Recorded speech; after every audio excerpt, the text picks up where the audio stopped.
Welcome back. We are joined today by Andrei Selamat datang kembali. Hari ini kita ditemani oleh Andrei Tsigankov, seorang profesor hubungan internasional di San Francisco State University, untuk membahas buku terbarunya, salah satu dari banyak buku yang telah ia tulis. Buku ini berjudul Canceling Russia, The Ukraine War and the Rise of the Western Hawks. Terima kasih banyak sudah bergabung bersama kami. Saya penggemar berat karya Anda dan telah membaca sebagian besar buku Anda. Des with Urati Regage Wolin. read most of your books, so this is a great privilege. Thank you so much. Terima kasih banyak. Terima kasih Glenn. Merupakan suatu kehormatan bagi saya juga bisa hadir di program Anda. Saya telah banyak belajar dari riset Anda dan juga dari para tamu Anda. Jadi senang sekali bisa berada di sini. It's a pleasure to be here. So this book is very topical. Jadi, buku ini sangat relevan karena di satu sisi membahas peristiwa terkini, tetapi juga memiliki sesuatu yang lebih permanen, yaitu bagaimana Barat memandang Rusia. Apakah kita hanya tidak setuju dengan kebijakannya, atau ada sesuatu yang lebih dalam, sesuatu yang secara mendasar dianggap tidak sah dari Rusia sehingga harus ditolak sepenuhnya? Jadi saya ingin tahu apakah Anda bisa menjelaskan lebih jauh gagasan ini. Apa yang Anda maksud dengan membatalkan Rusia? Rad en bralist pemasmor dari Bofingais. Outlining the main theme of your book. Sure. Thank you for asking. The book is, Tentu. as you rightly characterized, Tentu. is about Terima kasih sudah bertanya. Western response. Buku ini seperti yang Anda gambarkan dengan tepat membahas tanggapan Barat terhadap peran Rusia dalam perang di Ukraina. Argumennya adalah bahwa hal ini sebenarnya lebih dalam daripada sekadar reaksi terhadap kebijakan Rusia di Ukraina.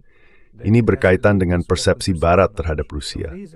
Jadi yang dibahas terutama adalah sikap Barat terhadap Rusia. Konflik antara Rusia dan Barat yang saya telusuri hingga pertengahan tahun 2000-an dengan perang di Ukraina sebagai puncak dari krisis ini. Konflik antara Rusia dan Barat.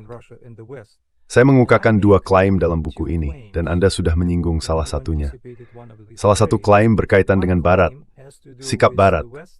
Tentu Barat sendiri tidaklah homogen. Of course, the West itself is not homogeneous. We have multiple representations of the West. Kita memiliki berbagai representasi tentang Barat. Barat itu sendiri adalah sebuah konsep yang diperdebatkan. Beberapa orang mungkin mengatakan bahwa itu merupakan hasil dari aliansi transatlantik yang dibentuk pada tahun 1948 dan kini sedang terurai di depan mata kita. Namun demikian, Barat telah ada sebagai sebuah konsep dan terus memengaruhi cara berpikir Rusia. Sejak awal, Barat selalu bersifat cukup heterogen dengan sikap yang beragam. Secara historis, surga ingat tihat sejarah pragmatis bekerja sama dengan Rusia, perautan ketakutan dan ancaman bersama, terorisme, Jerman Nazi, dan lainnya. Ia juga kebijakan pertahanan terutama waktu Perang Dingin. Dan sekarang kita dapat mereka berusaha merubah sinempur Rusia yang ekstremori dan guda kekuatan. Coercively, using force. We can find some historical examples stretching all the way to Kita dapat menemukan beberapa contoh sejarah yang membentang hingga abad ke-17, terutama intervensi militer setelah revolusi. Jadi yang kita miliki sekarang menurut argumen saya, khususnya setelah perang dimulai, adalah upaya lain dari Barat untuk secara paksa mengubah Rusia, untuk secara paksa mentransformasikannya, agar lebih mudah berurusan dengan Rusia yang menghalangi rencana dan desain global Barat. Terkait dengan hal ini, saya menelusuri kelompok-kelompok tertentu di dalam kalangan elit Barat. Beberapa terhubung dengan pemerintah, beberapa di luar itu. Mereka yang saya sebut sebagai elang Rusia. Mereka adalah orang-orang yang percaya dan disinilah muncul metafora Rusia yang dibatalkan pada tiga hal. Those who believe in three things. This is what metaphor implies. Number one. Inilah yang dimaksud oleh metafora tersebut. Pertama, bukan hanya Vladimir Putin, tetapi seluruh bangsa Rusia, semua rakyat Rusia, yang dianggap bertanggung jawab atas perang itu dan harus dimintai pertanggungjawaban. Kedua, karena mereka terlibat dan bersekongkol dalam perang ini, baik secara langsung maupun dengan mendukung Vladimir Putin, mereka harus diisolasi dari komunitas global. Bukan hanya secara politik, tetapi juga secara budaya, historis, dalam hal reputasi, citra, arkadidau dan budaya, yuksa gomer mereka, Islamic Tugmogreitri Komunitas Internasyordu, Dasing Kendari, en umulhapus Mercurdenes verhalprot dit zvikerm it the kanti magzum. Is that the West must use maximum pressure. No more negotiations, no more attempts. Tidak ada lagi negosiasi, tidak ada lagi upaya untuk berdialog, tidak ada lagi pengekangan, tetapi melangkah lebih jauh dari itu untuk pada akhirnya dan secara strategis mengalahkan Rusia, memastikan bahwa Rusia membayar reparasi jangka panjang atas kerusakan yang disebabkan oleh perang di Ukraina, dan pada akhirnya menjadi tidak mampu berfungsi sebagai kekuatan besar. Beberapa bahkan mengatakan sebagai sebuah negara. Jadi disinilah kita menemui berbagai variasi pandangan tentang bagaimana kelompok-kelompok ini memandang Rusia. Ada tujuan yang berbeda, 3 kelompok yang saya identifikasi, dan mereka tidak sepenuhnya sama. Mereka cukup berbeda, tetapi mereka sepakat pada gagasan bahwa Rusia harus dihukum, bahwa Rusia tidak boleh diajak berdialog, dan bahwa rakyat Rusia terlibat dalam perang ini sama besarnya dengan Vladimir Putin.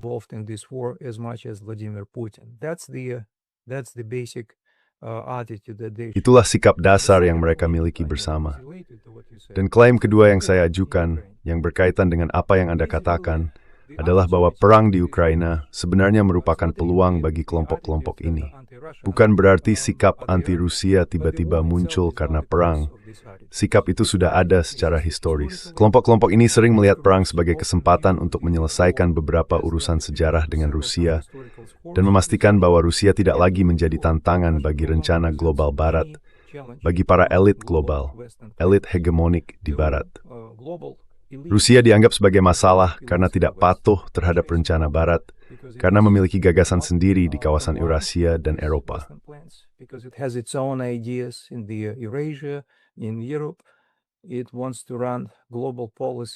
Mereka ingin menjalankan kebijakan global berdasarkan kepentingan nasional mereka sendiri, berdasarkan gagasan mereka sendiri tentang bagaimana dunia seharusnya berfungsi. Bagi kelompok kedua, yang terutama terdiri dari afiliasi nasionalis Eropa Timur, dan Ukraina merupakan bagian besar dari itu, Rusia harus dipecah menjadi beberapa wilayah karena dianggap sebagai masalah sebagai negara kekaisaran historis. Karena itu, mereka juga sependapat dengan para elit hegemonik bahwa Rusia harus dihukum atas apa yang telah dilakukannya. Dan kelompok ketiga sebenarnya oposisi radikal Rusia terhadap Vladimir Putin, sebagian besar hidup dalam pengasingan. Mereka ingin memecah Rusia.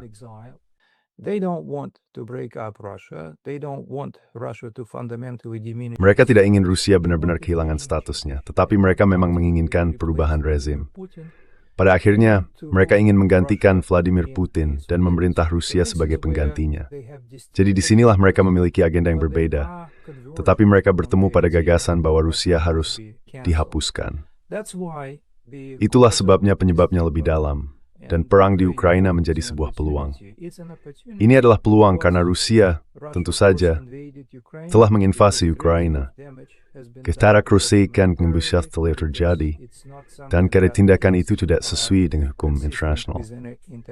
Jadi ini Rusia seksen execute serangan dari berbagai arah.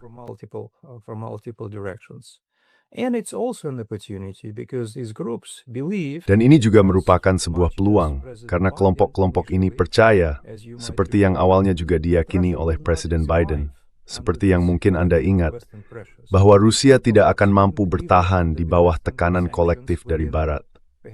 Mereka mengira Rusia akan runtuh akibat sanksi Barat di dalam negeri dalam beberapa bulan, atau dalam jangka panjang tidak akan mampu bertahan menghadapi semua bantuan militer untuk Ukraina, karena Barat secara kolektif jauh lebih kuat. Jadi pada dasarnya itulah argumennya. Saya menelusurinya melalui berbagai kisah. Ada bab tentang status kekuatan besar, tentang negara Rusia, tentang peran para pakar Rusia di media dan bagaimana mereka pada dasarnya dikeluarkan dari ruang Barat, tentang gereja Ortodoks Rusia, tentang tokoh-tokoh sejarah dan budaya Rusia, Surveillance gugursan dekolonisasi dun kiderju, its scored extent, and tad dari yang dikira-kira told more Rusia. Oftentimes used mainly as a pretext for breaking up the Russian state.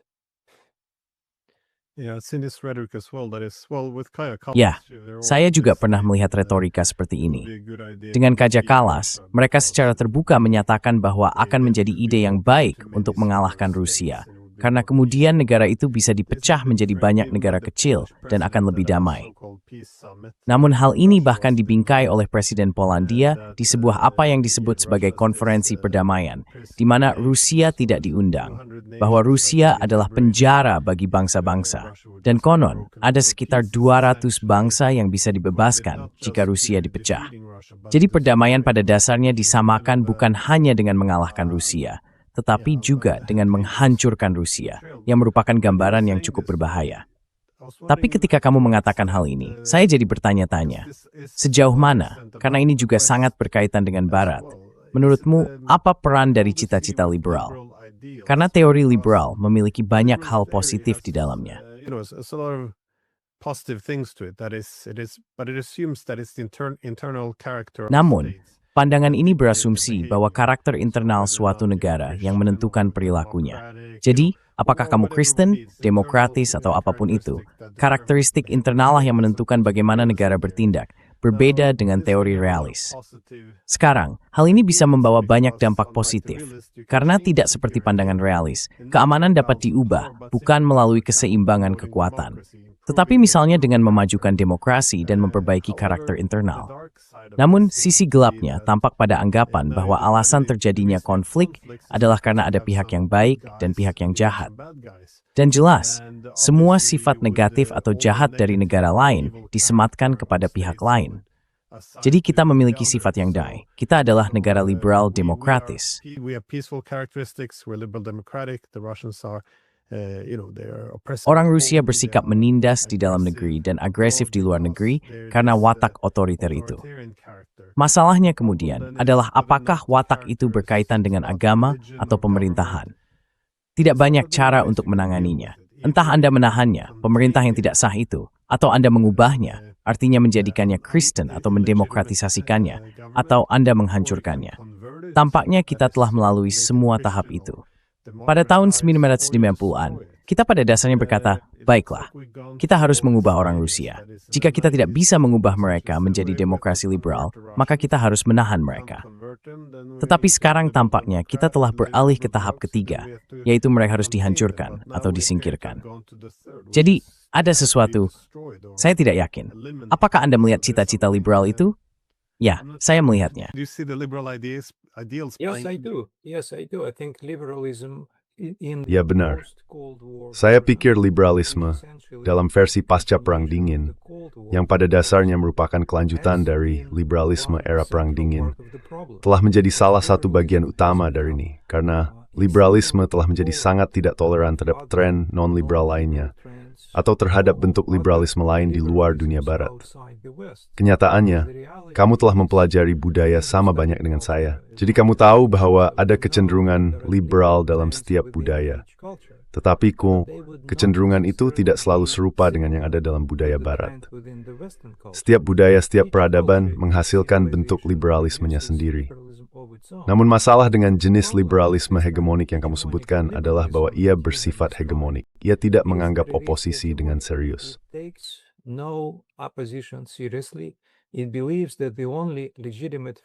Mereka meyakini bahwa satu-satunya versi liberalisme yang sah adalah liberalisme barat. Mentalitas kota bercahaya di atas bukit yang menganggap orang lain harus mengikuti kita. Dan jika mereka tidak melakukannya, maka paling tidak mereka akan menyesalinya. Atau dalam skenario terburuk, kita akan memaksa mereka mengikuti gagasan liberal kita. Dari sinilah muncul gagasan neokonservatisme Amerika. Disinilah terjadi pertemuan antara dua kelompok yang sangat berbeda. Awalnya, selama Perang Dingin, kita tahu bahwa Partai Republik dan Partai Demokrat berselisih dalam banyak hal, dalam banyak isu. Namun setelah berakhirnya Perang Dingin, mereka pada dasarnya menyatu. Kaum liberal hawk seperti Michael McFaul dan pemikir neokonservatif seperti Robert Kagan serta istrinya Victoria Nuland. Pada dasarnya mereka menyuarakan hal yang sama, bahwa liberalisme bersifat universal.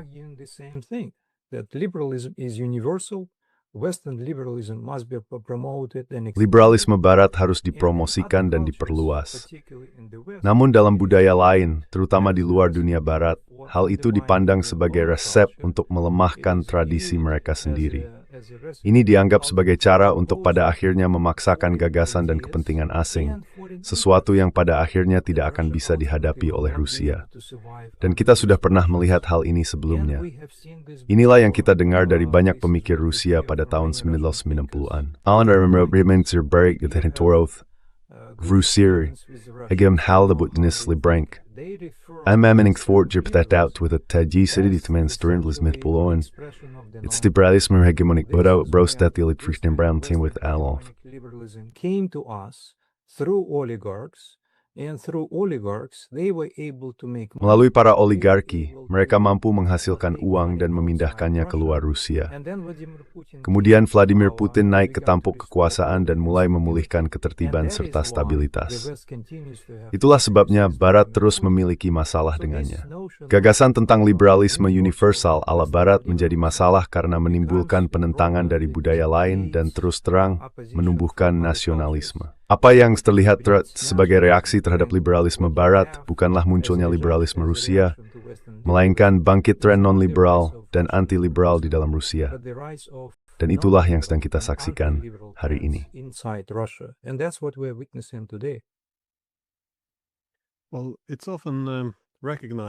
Nah, hal ini sering dianggap sebagai kontradiksi internal dari liberalisme, bahwa liberalisme didasarkan pada individu, dan setiap individu memiliki pandangan yang berbeda tentang kehidupan yang baik. Karena itu, unsur inti dari liberalisme adalah toleransi terhadap berbagai jalan menuju kehidupan yang baik. Namun, kita sering melihat bahwa liberalisme juga memiliki asumsi tentang universalisme.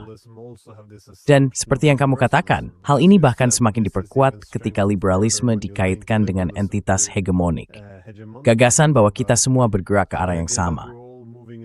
Lalu muncul ketidaktoleranan terhadap perbedaan pendapat. Hal ini juga terlihat dalam politik domestik. Kita memiliki cita-cita liberal yang kita anut.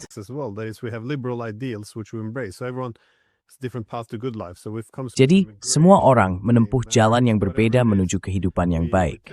Jadi, ketika berbicara tentang imigrasi, pernikahan sesama jenis, atau apapun itu, kita cenderung sangat toleran. Namun, semua orang harus mengikuti arah yang sama. Jika seseorang tidak sependapat dengan gagasan-gagasan ini, tidak banyak penerimaan terhadapnya. Dan saya merasa hal ini juga terbawa ke kebijakan luar negeri sampai batas tertentu. Benar kan? Ini juga semacam universalisme moral. Jadi, seperti yang Anda jelaskan dalam buku, bagaimana Anda melihat hal ini membentuk apa yang dianggap sebagai perdebatan yang dapat diterima tentang Rusia? Karena ini adalah salah satu hal yang sebagai seorang akademisi cukup mengejutkan bagi saya, bahwa apa yang boleh dikatakan, apa yang dianggap sebagai perdebatan yang dapat diterima, tampaknya telah menyempit sejauh itu.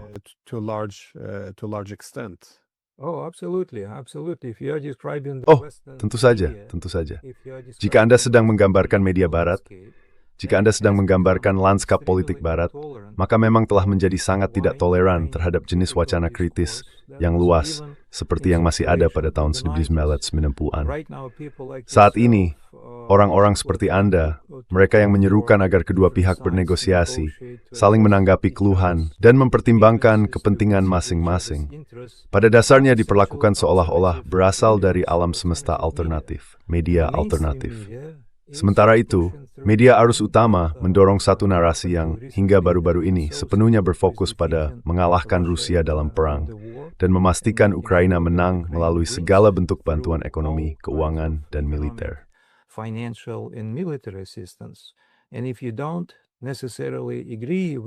Dan jika Anda tidak sepenuhnya setuju dengan rekomendasi ini, jika Anda melihatnya dengan cara berbeda, jika Anda menyerukan dialog, maka Anda langsung dicap sebagai seseorang yang menyebarkan narasi Putin atau propaganda Kremlin. Karena pada dasarnya, ada pandangan yang bersifat dikotomis. Entah Anda mengikuti rekomendasi liberal Barat, dan pada akhirnya solusi-solusinya terhadap masalah dunia serta dukungannya untuk Ukraina, atau Anda berada di pihak yang berseberangan. Penyebabnya sebenarnya menjadi masalah ideologis, tapi juga politik. Ideological problem, but it's also political problem. It's the mentality that is in part hegemonic. Itu adalah mentalitas yang sebagian bersifat hegemonik, dan sebagian lagi, anehnya, menunjukkan tingkat ketidakamanan yang tinggi. Sebuah kurangnya kepercayaan diri yang nyata di kalangan elit Barat.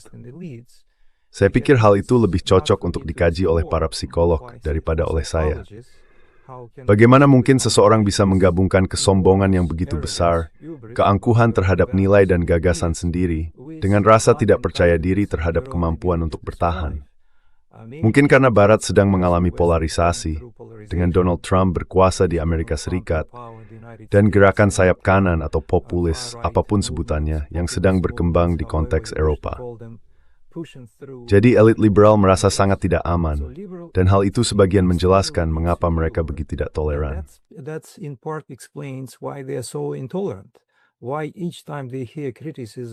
Mengapa setiap kali mereka mendengar kritik dari orang seperti Anda, mereka menganggapnya sebagai bahaya? Mereka melihatnya sebagai ancaman terhadap posisi dominan mereka sendiri di media global. Namun kenyataannya, mereka harus mulai terbiasa dengan hal itu, Glenn. Dunia telah berubah begitu banyak, sebagian karena perang ini, sehingga akan ada lebih banyak kritik dan perlawanan terhadap narasi-narasi tersebut. Akan ada lebih banyak upaya untuk memperluas kebijakan dan membangun lembaga-lembaga alternatif. Dan Barat, tidak di bawah Donald Trump, dan mungkin kan tidak di bawah penggantinya, harus terbiasa dengan kenyataan bahwa dunia telah berubah, dan bahwa omlejut snays KBS. Must somehow accept the new balance of power. That's part of the problem that we are going through today. Itulah bagian dari masalah yang sedang kita hadapi saat ini. Kita pada dasarnya sedang menyaksikan runtuhnya sistem politik, ekonomi, dan militer lama yang berpusat di Barat, yang terbentuk setelah berakhirnya Perang Dingin. Sistem ini sedang runtuh di depan mata kita. Namun para pelaku utama, terutama di Barat dan khususnya Amerika Serikat, tidak mau menerima hal ini. Mereka terus melawan. Mereka terus melakukan apapun yang mereka bisa. Di Venezuela, Greenland, Timur Tengah, naman-nabating dito merfiking to si global mereka. Naman tidak dapat dipertanyai. Yon situasyon berubah. Ziu demani, kitsare dari jusing stropa peri. We are in a very dangerous period of time. It's just what was previously allowed. Apa yang sebelumnya diperbolehkan kini tidak lagi. Jika Anda melihat Uni Eropa, European Union, mereka dulu memiliki pendekatan yang sangat konsisten terhadap konflik.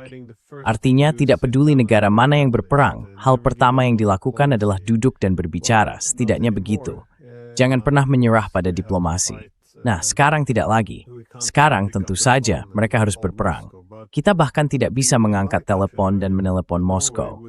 Di negara saya, di Norwegia, kalau terlihat bahwa kaidah invasi, dia menulis Twitter mengatakan bahwa tidak mungkin untuk mengtim senjata. Yang sulit dalam agenda, karena hindi beji natin nililipat na dimnarang sedang berkonflik. Namun saat ini, setiap anggota parlemen mendukung pengiriman senjata. Every single member of parliament is for sending weapons. And if you oppose it, you are more or less an agent. Dan jika Anda menentangnya, Anda dianggap kurang lebih sebagai agen Rusia. Jadi bahkan apa yang pernah dikemukakan oleh Perdana Menteri sendiri 4 tahun lalu, kini sudah tidak dapat diterima lagi. Bukan karena mereka tidak setuju, tetapi karena mereka bahkan tidak bisa mengatakannya. Dan juga tidak ada anggota parlemen yang menyerukan diplomasi. Tidak masalah apakah Ukraina sedang kalah. Tidak masalah jika ratusan ribu pria tewas. Anda tidak bisa melakukan diplomasi. Itu dianggap sebagai tindakan melegitimasi Rusia. Dan jika Anda mencoba menjelaskan apa yang menjadi kekhawatiran Rusia atau apa yang dibutuhkan untuk mengakhiri perang, Anda dianggap melegitimasi mereka. Jadi ini sangat aneh. Bukan hanya kita tidak bisa berbicara dengan Rusia, tetapi kita bahkan tidak bisa berbicara tentang mereka dalam konteks kekhawatiran keamanan mereka. In terms of what are the security concerns. Not in just Russia. It's no paper, no media. Bukan hanya Rusia, tidak ada surat kabar atau media manapun yang pernah membahas kekhawatiran keamanan Rusia, Tiongkok, Iran, atau pihak lawan lainnya. Aneh sekali bagaimana mereka berharap dapat menyelesaikan konflik apapun di dunia tanpa mengalahkan pihak lawan di medan perang. Jika kamu tidak bisa memahami atau bahkan tidak diizinkan untuk membicarakannya, bagaimana kamu bisa menempatkan diri di posisi mereka? Tapi saya memang ingin menanyakan tentang apa yang kamu katakan soal kebencian terhadap orang Rusia. Karena di masa lalu, liberalisme berarti kita menutupi perang dengan selubung liberal. Artinya kita tidak berperang melawan negara. Kita berperang melawan Saddam Hussein, Gaddafi, Milosevic. Kita selalu berperang melawan para pemimpin karena kita mengaku berpihak pada rakyat mereka. Sekarang kita akan berperang melawan Iran karena kita berpihak pada rakyat Iran. Now we're going to fight Iran because we stand with the Iranian people. This is kind of the liberal approach to wars. Ini semacam pendekatan liberal terhadap perang. Kita hanya mengejar orang jahat yang duduk di takhta. Tapi sekarang kita seolah telah meninggalkan hal itu. Gagasannya kini adalah hukuman kolektif. Semua orang di Rusia sekarang dianggap bagian dari mesin perang Putin. Entah kamu seorang penulis abad ke-19, atlet atau penyair, siapapun kamu, semuanya dianggap bagian dari mesin itu. Jika kamu berkontribusi pada seni atau membayar pajak, kamu dianggap turut terlibat. Jadi sekarang, kita memiliki hukuman kolektif dan kebencian terhadap seluruh bangsa, budaya, dan agama mereka. Menurutmu, apa yang Barat sendiri? Kita kira apa kamu gambalis burst hid iwe tulwai si namba. It can't be healthy to the soul of a nation, if you will. Right. I think it's partly also related. Saya pikir hal ini sebagian berkaitan dengan liberalisme yang baru saja kita bahas. Karena kaum liberal percaya bahwa bukan hanya pemerintah yang berperan, melainkan juga kehendak rakyat. Dan jika pemerintahnya bersifat otoriter dan tidak liberal, maka dapat memikul tanggung jawab. Pada akhirnya, ketika kita berhadapan dengan pemimpin asing yang bermusuhan seperti Vladimir Putin, kita harus menyiapkan mekanisme untuk memastikan bahwa pemimpin semacam itu tidak akan pernah muncul kembali. Untuk itu, kita perlu memastikan seluruh bangsa mengalami perubahan, transformasi. Hal ini masuk akal. Seperti yang kamu ingat, begitulah cara rencana Marshall bekerja. Begitulah Jerman dan Jepang diubah setelah Perang Dunia Kedua. Dan kesamaan ini, bahwa Putin pada dasarnya adalah Hitler, seperti yang kita berdua tahu, Lili sangat stomov ini membatari sistor, itu berteri tumaran liberal. Western psyche today, particularly in European liberal psyche, so they continue to believe that there are fundamental. Jadi mereka terus meyakini bahwa ada hubungan yang mendasar, bahwa dua tingkat analisis ini, yaitu pemerintah di satu sisi dan rakyat di sisi lain, pada dasarnya saling terhubung. Inilah cara berpikir liberal. Di sisi lain, hal ini juga tidak asing bagi nasionalisme, bukan? Nasionalisme, terutama dalam versi esensialisnya, beranggapan bahwa rakyat akan selalu mendukung pemimpinnya, bahwa pemimpin karismatik mereka akan mengharapkan masyarakat bertindak berdasarkan keyakinannya. Dan pada akhirnya, partai yang menang, pihak yang memenangkan perang, juga harus memastikan bahwa bangsa tersebut tidak lagi menjadi ancaman nasionalis bagi komunitas internasional, bagi bangsa lain. Karena itu dianggap paling baik untuk memecah bangsa tersebut.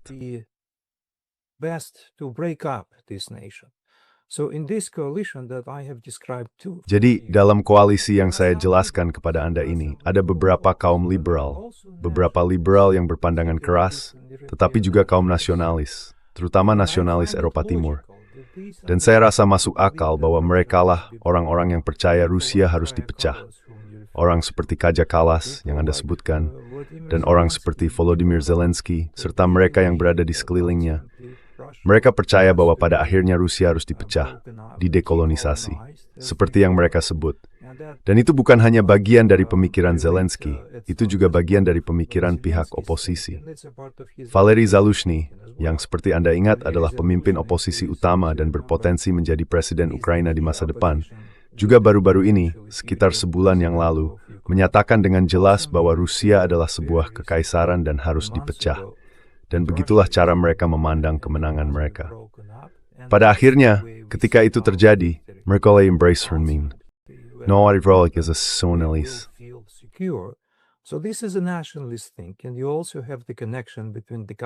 Dan ada juga hubungan antara pemerintah dan rakyat.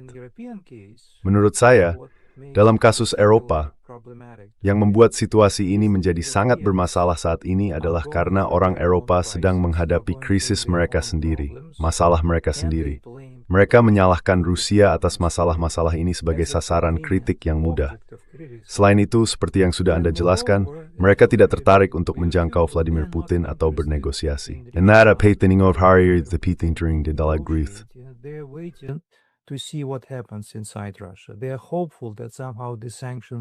Mereka berharap bahwa entah bagaimana sanksi akan berhasil, Vladimir Putin akan digantikan, dan kemudian kita akan kembali berhubungan dengan Rusia dengan cara yang menguntungkan kita.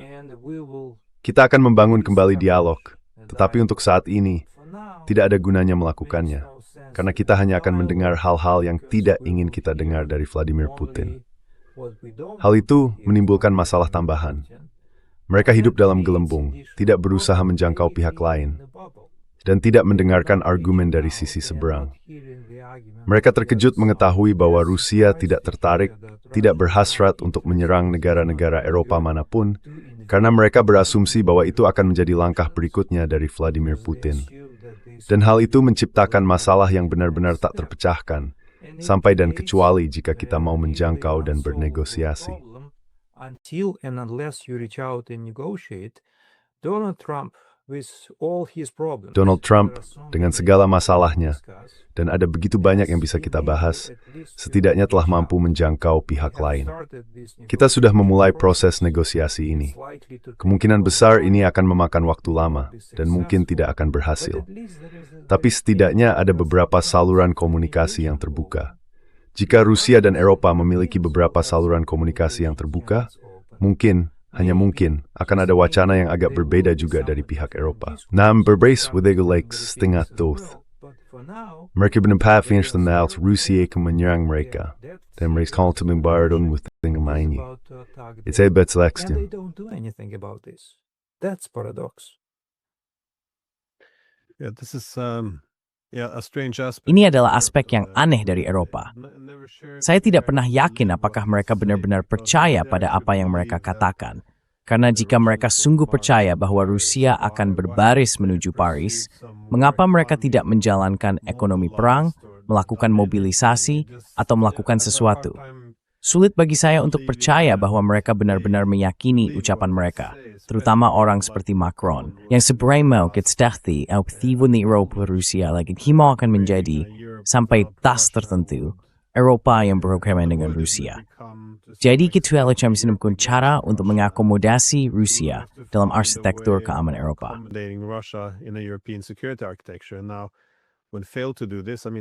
Dan sekarang kita gagal melakukannya.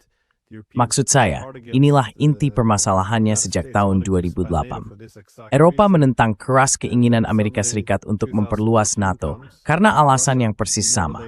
Lalu tiba-tiba, pada tahun 2014, Rusia bahkan belum pernah mengklaim Crimea. Dan tentu saja, kita tahu bahwa inilah hal yang paling mereka takuti di dunia. Namun tiba-tiba, setelah mengambil alih Crimea, kita membentuk semacam kesepakatan aneh bahwa Rusia bersifat ekspansionis, imperialis, dan tidak akan pernah berhenti menyerap wilayah tetangganya. Padahal tidak ada apa-apa sebelum Februari 2014. Rasanya saya kira tidak jujur. Just seems, I guess, dishonest. I agree, Glenn. But Ya, saya setuju, Glenn. Tapi satu hal yang ingin saya sampaikan adalah bahwa Eropa tentu saja tidaklah homogen. Ada berbagai suara di Eropa. Dan apa yang kamu angkat sekarang adalah pertanyaan yang sangat menarik, membingungkan, dan layak diteliti. Apa sebenarnya yang dirasakan orang Eropa, dan mengapa mereka merasa seperti itu? Sebagian dari mereka kamu benar adalah orang munafik. Ada juga yang sebenarnya tidak percaya pada apa yang mereka katakan di depan umum. Tapi yang lain serius, benar-benar serius. Dan itulah yang membuatnya semakin buruk. Mereka sungguh percaya bahwa Rusia adalah ancaman nomor satu bagi mereka. Namun mereka tidak melakukan apapun karena sudah terbiasa dengan gaya hidup yang sangat berbeda. Mereka terbiasa dengan gagasan tentang komunitas Uni Eropa yang liberal, yang didasarkan pada prinsip-prinsip yang berbeda.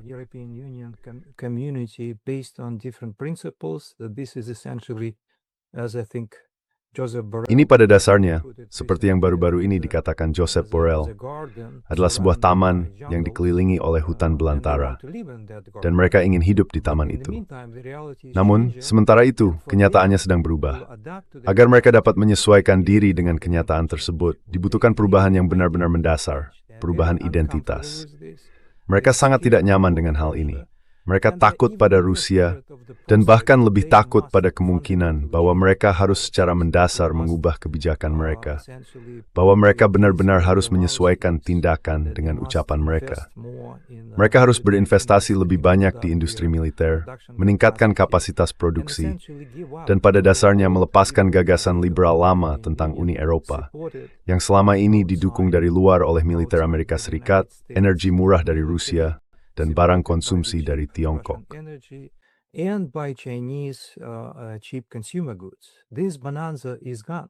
They will have Keuntungan besar itu sudah hilang. Mereka harus menghasilkan, mereka harus membela diri. Dan itu menakutkan, karena ini adalah perubahan mendasar yang benar-benar belum mereka biasakan. Tapi sekali lagi, ini adalah pertanyaan yang bisa diteliti. Saya hanya berspekulasi. Saya tidak cukup tahu tentang Uni Eropa, tidak sedalam pengetahuanmu. Namun, menurut saya, ini adalah sesuatu yang terus menjadi masalah, yang terus memperburuk keadaan. Hal ini menazarkan habis haba dealing perd, yang beresep mengambil. They are not willing, not prepared to take. Namun, dalam buku Anda, Canceling Russia, Anda berpendapat bahwa wacana tentang peradaban terus muncul. Dan beberapa detik yang lalu, Anda menyebut Josep Borrell, yang merupakan kepala kebijakan luar negeri Uni Eropa sebelum Kalas. Dan ia membuat komentar tentang Taman dan Rimba. Sekarang, Taman dan Rimba tentu saja juga membawa gagasan peradaban yang sangat mendalam.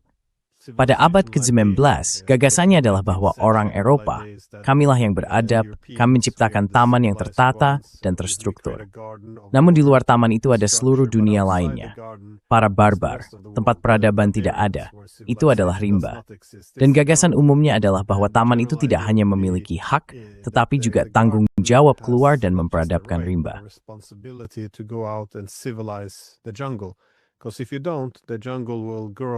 Karena jika tidak, hutan akan tumbuh lebih besar dan mulai merambat ke dalam taman. Dan sekali lagi, seluruh asumsi dasarnya bahwa ketika kita, orang-orang beradab di dalam taman, meninggalkan taman dan masuk ke hutan, kita tidak lagi harus mematuhi aturan hukum yang kita ikuti di dalam taman. Karena sekarang, kita berada di antara orang-orang biadab. Jadi menarik ketika Josep Borrell berkata, kami membangun taman yang indah, tetapi hutan semakin kuat. Hutan itu menyerbu taman. Kita harus keluar dan memangkas hutan itu. Jadi ini, sekali lagi, bisa disebut sebagai pandangan imperialistis dan sebagainya. Tetapi hal itu membangkitkan kembali gagasan tentang peradaban. Bagaimana Anda memandang gagasan tentang peradaban ini, bagian dari wacana ini, memengaruhi pembatalan terhadap Rusia?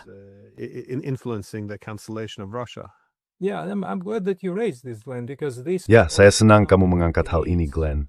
Karena ini juga sesuatu yang menimbulkan masalah bagi orang Eropa. Secara mental, bagi mereka bahkan lebih sulit untuk menerima kenyataan, karena mereka tidak terbiasa berpikir dalam kerangka peradaban jamak. Bagi mereka hanya ada satu peradaban, yaitu peradaban mereka sendiri. Dunia lainnya akan menyesuaikan diri, perlahan tapi pasti. Kadang kita akan membantu mereka melakukannya, kadang kita akan memaksa mereka melakukannya. Namun itulah yang harus yang terus mereka pegang, Nosgaden ala Fukuyama. Sedangkan perspektif Huntington, senang itu kayak seperti berbeda. Huntingtonian perspective, as you remember, is very different. The world is based, you don't have to share exactly Huntington. Dunia didasarkan, dunia ini kita tak harus lainnya menerima kriteria peradaban Huntington atau gagasan tentang batas-batas peradaban, tetapi pemikiran dasarnya, menurut saya benar. Dunia itu majemuk. Ada berbagai kebudayaan yang menghasilkan cara hidup berdampingan masing-masing, dan pada akhirnya Eropa harus berhadapan dengan berbagai peradaban ini. Jadi gagasan tentang Rusia sebagai peradaban negara hanyalah upaya perubahan-perubahan baru di dunia, baik ideologis, ekonomi, maupun militer. Ini bukan tentang membangun kekaisaran baru, melainkan mencari cara untuk hidup berdampingan dengan pihak lain berdasarkan perubahan ekonomi tersebut.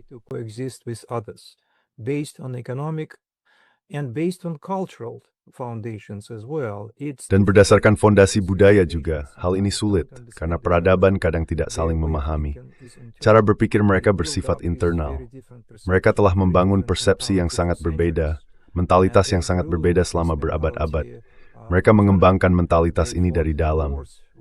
Mereka telah berperang dengan peradaban dan negara lain berkali-kali, berabad-abad proyek bersama, gagasan pembangunan bangsa, konstruksi ideologis, semua itu menciptakan amanya bangsa erat. Studi tergebreka untuk saling jemget. Tuatiran dengan soal ini, saya meredar alternatif. And that's another challenge for today because there is no alternative. You must engage in Kita harus terlibat dalam dialog lintas budaya dan lintas peradaban. Dan omong kosong tentang taman dan barbar, taman dan rimba, hanyalah hambatan lain. Jika kita berasumsi bahwa orang seperti Borrell benar-benar mewakili cukup banyak orang di Eropa, bahwa banyak yang berbagi pandangan ini meskipun ada keragaman pandangan di Eropa, maka kita punya masalah. Kita punya masalah serius. Kalian tidak akan menjangkau peradaban lain. Karena kalian tidak melihat mereka sebagai peradaban.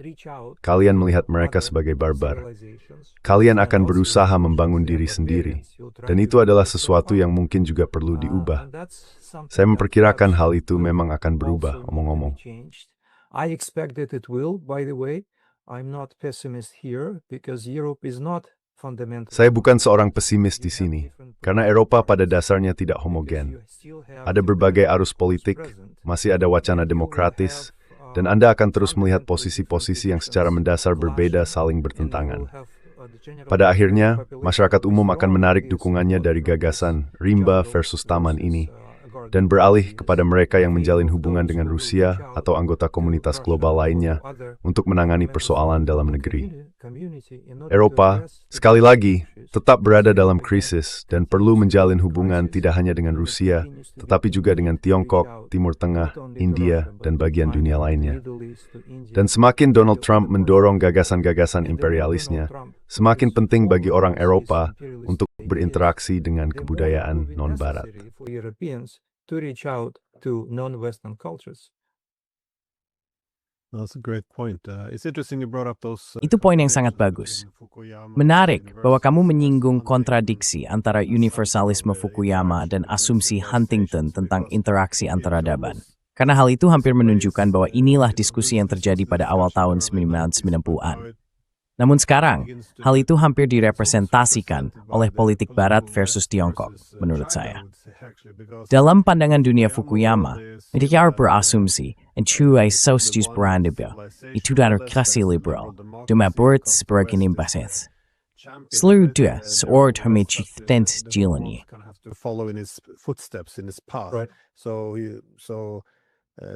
Jadi, liberalisme menjadi norma hegemonik sampai batas tertentu. Sementara Tiongkok tampaknya mengikuti garis pemikiran Huntington. Karena jika kita melihat inisiatif peradaban global atau argumen Xi Jinping, pada dasarnya mereka mengatakan bahwa kita memiliki banyak peradaban. Bukan hak satu peradaban untuk memberitahu peradaban lain bagaimana cara berkembang. Keberagaman itu membuat dunia lebih tangguh, yang merupakan posisi anti-hegemoni. Ini merafor au sifat hegemonik, merserhambatu, kervisa wakili seluruh umat manusia, ifaswan segara wad kami. It's a community samlakukan you, thumo, working to when nix the nis kamelti kamlotpa is due kerbegrowly from remage minimal wa kami. The next day. If you won't let us help you, we'll force to help you essentially. But namun banyak dari isu tentang peradaban ini tampaknya muncul pada awal tahun 90-an atau setidaknya pertengahan 90-an. Karena ketika NATO mulai berargumen sejak 1994 bahwa aliansi itu akan mulai melakukan perluasan, Rusia pada dasarnya dihadapkan pada dilema. Rusia bisa menerima perluasan itu sebagai sesuatu yang baik, menjadi semacam murid peradaban, belajar dari kita. Atau sebaliknya, menolak perluasan NATO, tetapi kemudian akan dicap sebagai anti-peradaban. Dengan kata lain, itu berarti menolak demokrasi liberal, karena NATO dipandang mewakili kemajuan demokrasi liberal. Jadi pada dasarnya pilihannya adalah, terima perluasan NATO atau kami akan membatasi Anda. Either accept NATO expansion or we'll contain you. But either way, Russia would come towards Russian borders. Bagaimanapun juga, NATO akan bergerak lebih dekat ke perbatasan Rusia, dan hal itu menciptakan kebijakan yang sangat canggung. Di satu sisi, itu adalah bentuk penenangan dan pencegahan. Kami berusaha meyakinkan Rusia bahwa NATO tidak bermaksud menyerang mereka, tetapi jika mereka menolak atau menentangnya, maka kami akan menghadapi mereka. Jadi ini adalah keseimbangan aneh antara penenangan dan pencegahan. Namun, Anda berpendapat dalam buku Anda bahwa Rusia semakin diperlakukan sebagai pihak luar secara peradaban, bukan? Bagaimana Anda melihat kerangka berpikir ini muncul? Dan bagaimana hal itu bisa terus berlanjut setelah sekian lama, terutama sekarang?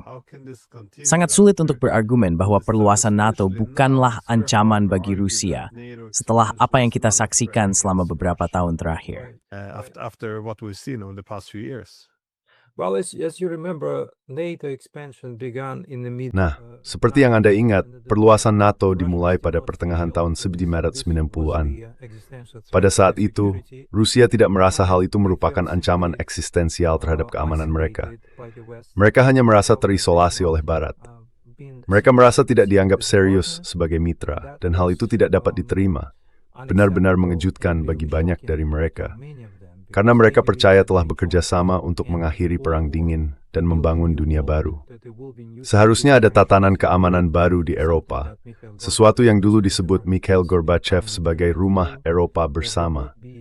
Gagasannya adalah bahwa Pakta Warsawa akan dibubarkan, dan jika NATO tidak dibubarkan, setidaknya tetap berada di tempatnya, sementara pengaturan keamanan baru dikembangkan. Dan Anda tentu ingat, gagasan ini sesekali muncul kembali, bahkan hingga masa sebelum Vladimir Putin naik menjadi presiden.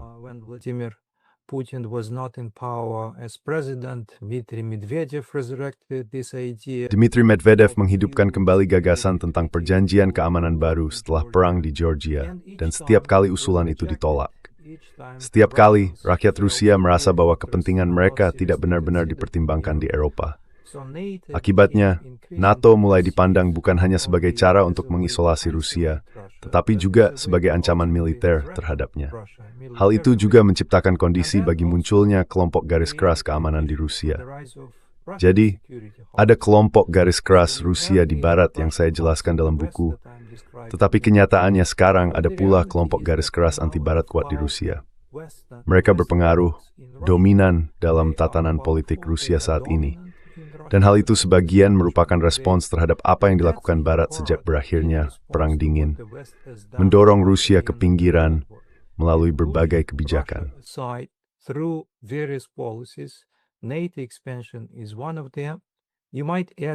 Perluasan NATO adalah salah satunya. Anda juga bisa menambahkan isu perluasan Uni Eropa yang dimulai pada tahun 2008, ketika Rusia bahkan dalam kebijakan bertetangga baik.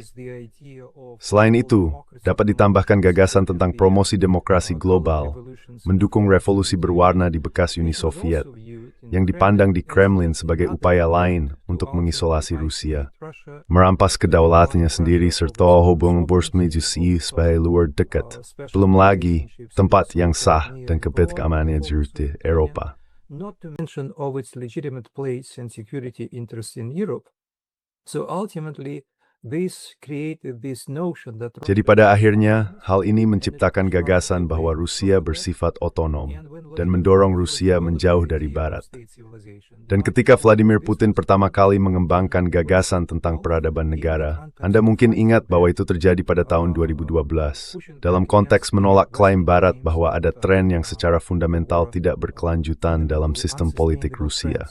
Pemilu dicurangi, Vladimir Putin tidak sah. Disinilah banyak pakar dan bisa dikatakan para ahli propaganda di Kremlin memutuskan bahwa sudah cukup. Mereka mendorong kita untuk menjadi berbeda, maka kita akan menjadi berbeda. Dan saat itulah konteksnya tepat untuk menghidupkan kembali gagasan bahwa Rusia secara budaya tidak dapat dibandingkan dengan Barat. Secara budaya, secara fundamental berbeda dari Barat. Culturally fundamentally different from the West. And the idea of us being different than. Dan gagasan tentang perbedaan kita kemudian mengkristal dalam konsep peradaban. Putin menulis sebuah artikel di Nezavisimaya Gazeta pada tahun 2012, jika saya tidak salah, di mana ia berpendapat bahwa kita perlu memandang diri kita sebagai sebuah peradaban yang mandiri. Pada saat itu, gagasan tersebut dimaksudkan dan dirancang untuk menghadapi tantangan domestik, karena Rusia sedang mengalami ketidakstabilan internal. Seperti yang mungkin Anda ingat, terjadi banyak kerusuhan dan pemberontakan etnis. Rusia bukan negara homogenis, ada berbagai komunitas, dan beberapa di antaranya saling bertentangan. Jadi gagasan tujuan peradaban itu diberikan teks umum.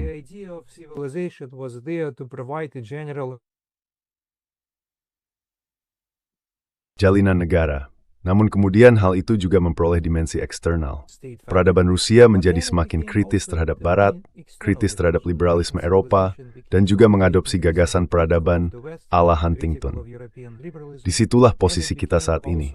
Sebagiannya bersifat domestik, tetapi sebagian besar merupakan akibat dari kebijakan Barat yang mengisolasi Rusia di berbagai tingkat, perluasan NATO, perluasan Uni Eropa, dan promosi demokrasi global dengan mengorbankan lembaga-lembaga Rusia sendiri.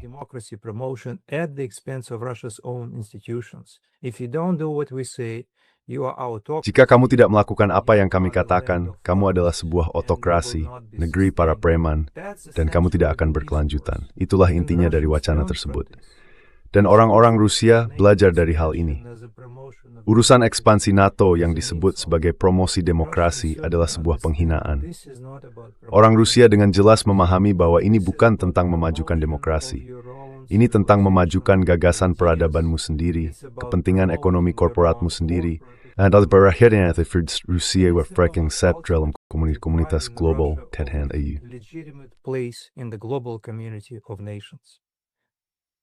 I think that's what made the Ukraine such an Saya rasa itulah yang membuat Ukraina menjadi kasus yang canggung, selain karena penting bagi keamanan Rusia. Karena bahkan NATO memiliki dokumen pada tahun 2011 yang mencatat bahwa masalah terbesar dalam memajukan hubungan NATO-Ukraina adalah hanya sekitar 20% dari penduduk Ukraina yang ingin menjadi bagian dari NATO. Hal ini dianggap sebagai masalah utama, yang sangat berbeda dari tahun 1990-an. Karena saat itu ada negara-negara seperti negara-negara Baltik atau setidaknya Polandia yang tidak sabar untuk segera bergabung. Mereka hanya ingin berada di sisi yang benar dari garis pembatas, bukan menghapus garis pembatas tersebut.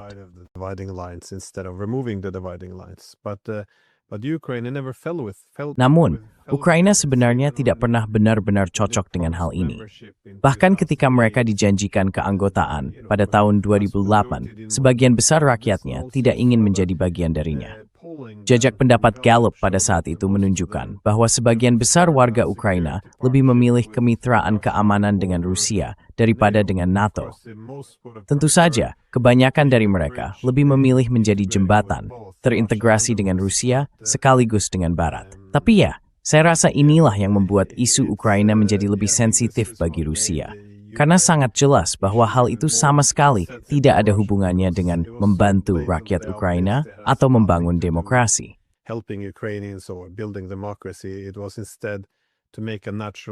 Sebaliknya, itu dimaksudkan untuk membentuk jembatan alami menuju sebuah benteng atau garis depan. Tapi saya hanya ingin bertanya, gagasan tentang pluralisme peradaban, bahwa hal itu dapat hidup berdampingan dengan norma-norma internasional, ini adalah sesuatu yang sering ditentang oleh dunia politik Barat. Asumsi dasarnya adalah bahwa jika kita semua berbagi satu gagasan peradaban, atau liberalisme sebagai semacam agama universal, maka itu menjadi dasar bagi kita semua, untuk menjadi lebih seru dan memiliki norma-norma bersama untuk bekerjasama. Bagaimana Anda akan menanggapi, atau mungkin bukan menentang, tetapi memberikan komentar tentang hal ini?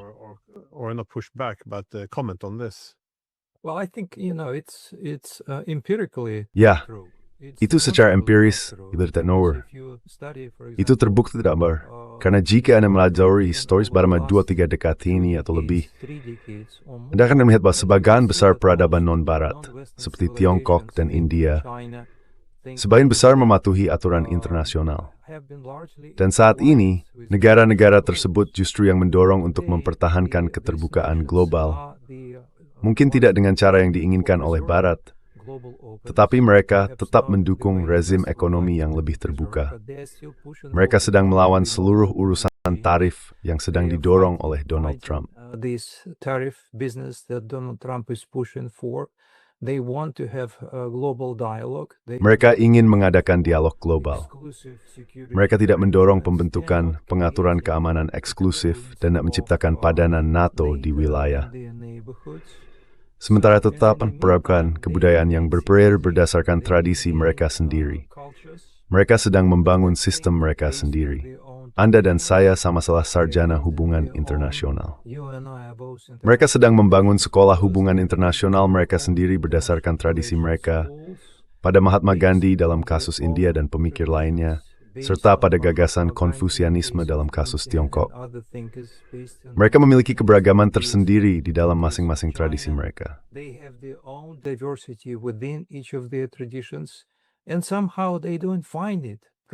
Dan entah bagaimana mereka tidak menganggap bermasalah untuk berinteraksi dengan rekan-rekan dari Barat. Namun sayangnya, seringkali justru rekan-rekan dari Barat yang merasa bermasalah menerima gagasan-gagasan yang datang dari luar dunia Barat. Mereka tidak menganggap gagasan-gagasan itu terlalu serius. Mereka berpikir bahwa itu tidak benar-benar ilmiah secara sosial, tidak dapat diuji dan sebagainya.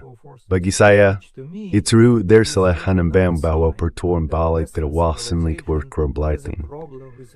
Jadi menurut saya masih rutin rhyme crew karena peradaban-peradaban ini tidak cocok dengan Barat. Justru balasnya, balik Harry sering melihat dirinya tidak cocok dengan peradaban tersebut. Let me just ask one last question though. How do you Izinkan think saya that mengajukan satu Russia pertanyaan terakhir. has Menurut Anda, impacted the bagaimana upaya untuk membatalkan Rusia ini memengaruhi produksi pengetahuan, baik di dunia akademik Barat maupun di media? Ya, dari buku Anda, penelitian Anda, tapi juga saya kira dari pengalaman pribadi Anda. Karena tampaknya perdebatan telah menyempit secara signifikan. Debate has narrowed significantly. Well, it's a very good question, Glenn. It's a very large. Nah, itu pertanyaan yang sangat bagus, Glenn. Ini pertanyaan yang sangat besar. Jadi saya tidak tahu apakah saya bisa menjelaskannya dengan cukup adil di sini. Tapi secara singkat, ada satu bab yang membahas tentang apa yang disebut wacana dekolonisasi dalam dunia akademik Barat. Bagaimana cara mempelajari Rusia. Dan di sini saya akan mengatakan bahwa sebagian besar upaya-upaya dari orang Ukraina, kaum nasionalis Ukraina, dan pihak lain untuk mendekolonisasi studi tentang Rusia belum berhasil. Gagasannya adalah bahwa Rusia seharusnya dipelajari secara normatif, sebagai sebuah bangsa yang menjajah, menggunakan kekuatan terhadap pihak lain, dan pada akhirnya sebagai bangsa yang perlu dipecah. Gagasan itu tidak diterima dalam kajian Barat tentang Rusia. Itu tidak akan pernah diterima, karena para sarjana Barat pada umumnya sangat memahami bahwa budaya Rusia dan negara Rusia akan tetap ada. Perkenalan yang berdua provinsi dat sebagai strornitsvo. It needs to be studied as it is, whether you like it or not. But the media is a different story. The media and experts. Namun media adalah cerita yang berbeda. Media dan komunitas pakar merupakan kisah yang berbeda. Ada bab tersendiri tentang hal itu. Dan di sini saya akan mengatakan bahwa komunitas Batalkan Rusia, koalisi Batalkan Rusia, sejauh didukung oleh pemerintah Barat, jauh lebih berhasil dibandingkan upaya dekolonisasi Rusia di dunia akademik Barat. Karena media Rusia pada dasarnya kini tidak ada dalam lanskap media Barat. Para pakar Rusia, dengan berat hati saya katakan, ditabirai dalam diskusi politik di Barat. Sebisa masih membahas sesuatu di dalam Rusia dan bersama rekan non-Barat. Forum Valdai yang kedua kenal masih tahu dengan baik. Are familiar with is alive and well. People are coming there, people are debating. Orang-orang datang ke sana, orang-orang berdebat, hanya saja rekan-rekan dari Barat seringkali tidak hadir. Jadi ini bisa dibilang adalah bentuk isolasi diri Barat dalam konteks komunitas pakar dan bahkan komunitas media. Itulah sebabnya kini tidak ada lagi wacana yang hidup dan kritis di media Barat tentang Rusia. Tidak ada juga diskusi yang dinamis di kalangan pakar tentang Rusia karena suara-suara dari Rusia telah disingkirkan. Kecuali Anda dan, sekali lagi, komunitas media alternatif yang bukan bagian dari arus utama, sangat sedikit suara yang membahas isu-isu ini. Jadi di sini bisa dikatakan koalisi Batalkan Rusia lebih berhasil dibandingkan di ranah akademik. Itu jawaban yang sangat singkat untuk pertanyaan yang sangat bagus. That's a very short answer to a very good question. Well, I would recommend everyone to read this. Baik, saya akan merekomendasikan semua orang untuk membaca buku ini, dan saya pasti akan meninggalkan tautannya di deskripsi. Terima kasih banyak sudah membicarakan hal ini, karena saya pikir ini adalah topik yang sangat penting. Ini juga membantu menjelaskan cara memahami apa yang sebenarnya terjadi di Barat, dalam hal bagaimana kita berbicara tentang Rusia dan apa tujuan sebenarnya. Jadi terima kasih sekali lagi. And what the actual objectives are. So thanks again. Thank you Saya very kasi much. banyak setuju mau nasig. Negan